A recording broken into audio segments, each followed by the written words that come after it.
This is Dr. Ron's Words of Wisdom. Words on leadership, goal setting, productivity, and a whole lot more. I trust that you will consider this your vitamin or supplement for your heart and mind. And wherever you receive podcasts from, would you please download and subscribe to Dr. Ron's Words of Wisdom? Leave a rating and a brief written review. It helps others to find this, and it'll be so helpful. So thanks for joining us today. I want to talk about an important subject. How do we make change in our lives? All of us need to change some things. Some things just need to change. Do you change your mind? Is it an attitude situation? How do I make life changes? Well, I think really it has to come to the mind. But it's more than just our thinking. It has to be our attitude. But then it has to work its way out into actions. We have to execute some things. Let me give you what I think would be a couple of the things that really need to happen. You need to develop the attitude of gratitude. I know that sounds like a cliche, but rather than turning your life over to complaints all the time, just begin to express gratitude, being thankful for all of the things that you have, all of the gifts that have been given to you, for the fact that you're even alive at this very moment. I think you need to manage your expectations. One of the major problems in life today is we expect so much out of others and then let ourselves off the hook. Begin to manage your expectations. Realize your boss, your spouse, your children, your friends, the people at church, the people at work, people in your neighborhood. They are all members of the human race. And therefore, they'll have poor judgment at times. They won't always do what you'd like for them to do, but love them anyway. Be the kind of a person that manages your expectations. And rather than letting yourself off the hook when you have a bad day or when things don't go your way and you overreact, raise the expectations for yourself. Have some goals and expectations for yourself. There's a quote that you have no doubt heard. It says, luck is what happens when preparedness meets opportunity. We never know when an opportunity's come knocking at the door. I wish as the doorbell rang, the person at the door would yell out to me, hey Ron, this is a major opportunity. Seize it.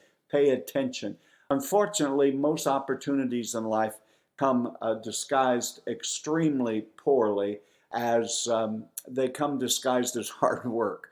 And so luck, which I don't know that I believe in luck, except I believe in this definition, that be prepared, whether you're working in a small company, in a small church, in a small organization, treat it like it's big time. It's a big deal.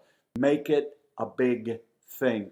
And then just give it your best, because preparedness doesn't announce itself ahead of time. It just comes. And those who are prepared when that opportunity comes are the ones who are able to accomplish what they desire. A lot of people have asked, how do you develop a good attitude? Because most of us believe, well, this is the way I'm born. This is the way my personality is. This is how I discovered life. And so here it is. But you can develop a good attitude just like you can develop a good mindset.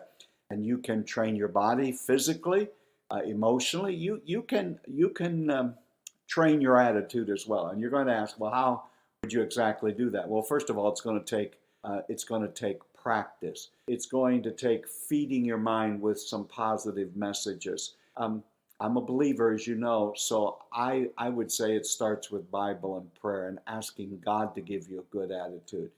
If that's not where you are, you still need to train your mind and your thoughts to have a good attitude.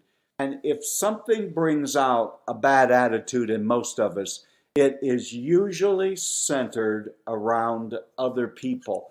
We are caused to have bad attitudes about people issues, people doing us wrong, people not doing what we would like them to do or what we feel they need to do. But if you're going to have a good attitude, you have to practice on people. And one of the things is treat everyone. The most important thing is treat everyone as the most important person you're going to meet today. I grow very weary when I'm around leaders who are very dismissive and almost rude toward wait staff and other kinds of people. How you treat people, including people who cannot strike back, people who maybe you feel can't do anything for you nor against you.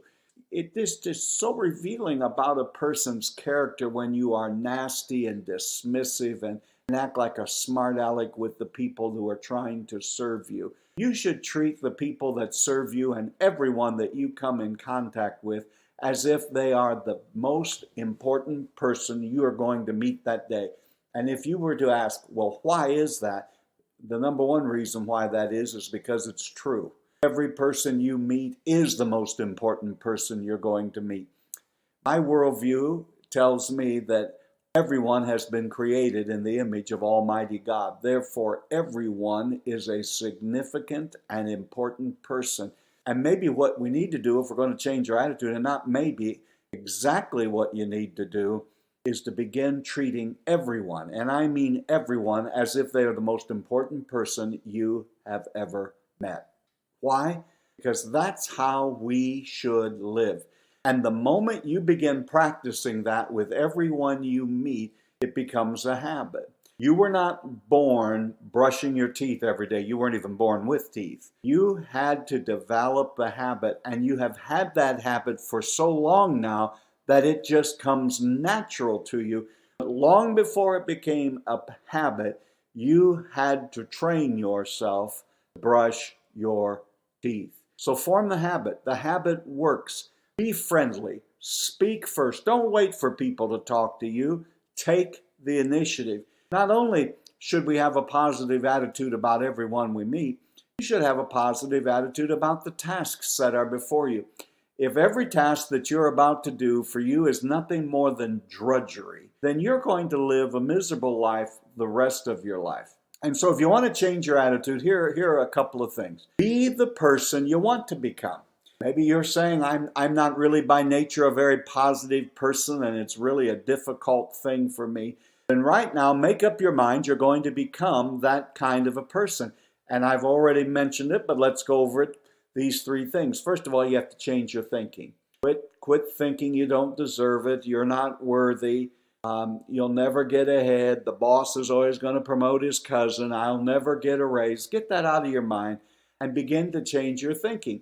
If I make myself invaluable in this company, I will be rewarded. If I do the right thing, someday, somehow, somewhere, someone will reward me for the person I am. And your thinking will then begin to form and shape your attitude. You know, I'm going to commit to being the best that I can be, to doing the best that I can be, to do the right thing all of the time. And then when you change your thinking and you change your attitude, you're also going to train yourself to take positive actions. Make eye contact. Speak to people. Be positive. In a negative world, if you become a positive person, you will stick out like a sore thumb, because everyone can tell us how bad it is, how bad the political scene, the economic scene, how bad the business, the church, the world, the neighbors, the kids, how bad everything is. That takes no creativity, ingenuity, or even sense.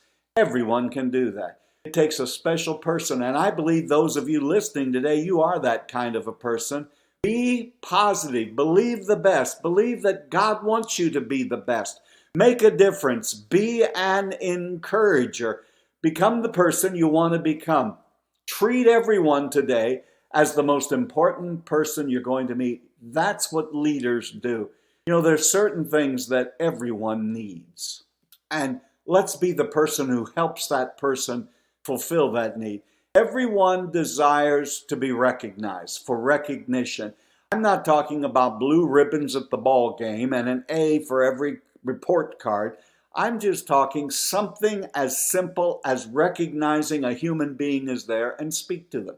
When I get on an airplane and take my seat, I speak to the person. Oftentimes I introduce myself. It's usually shocking to people because nowadays on airplanes, most people will not speak to you or even make eye contact.